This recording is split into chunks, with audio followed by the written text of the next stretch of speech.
sa insidente. Ano kayo mo bang? Kami na ka, mag-school na ka. Dali na. Sa pamamaril, ang isang babae sa Payatas, Quezon City.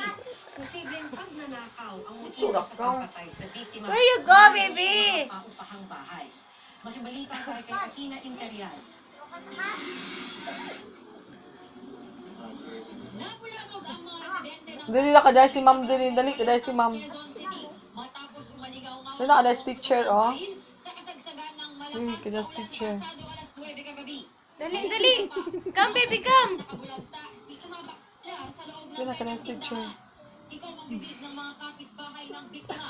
Maliban sa lalaking customer na nasa labas lamang ng tindahan Dali ng nga ka dahil pangyayari teacher. ang pamamaril. Ayon Dali, sa customer na itatawag kaya- natin sa kaya pangalang present man ka. nagpapatila raw siya ng ulan. Ryan Dib! Present!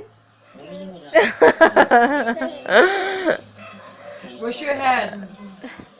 Ryan Dib! Hindi raw ito Come. Ayaw, di ha. Lagi, dali, come, dali. Dali na kaya doon na kita mag-school na kita, dali. Abi, pag-ilis namin na baro ako ng prayer. Ako ang tinira yung isang pinabingan akong talagang veteran kasi dahil po tagal-tutok niya. ang hibang ng biktima sa sinapit ito. Nag-isa lang daw si Ate kasabahay. Aman si Papa. Kasi ang asawa nito at hindi rin ito kasama. Dance na dance. Naman akong alam eh. Kasi malayo nung kami dun sa kanya. Mga kamag-anak po ganitong biktima, nasaan na yung mga totoong duke. Sa inisyal na investigasyon, posibleng nakatalikod daw ang Dali na, nak. barilin ito ng 2 beses.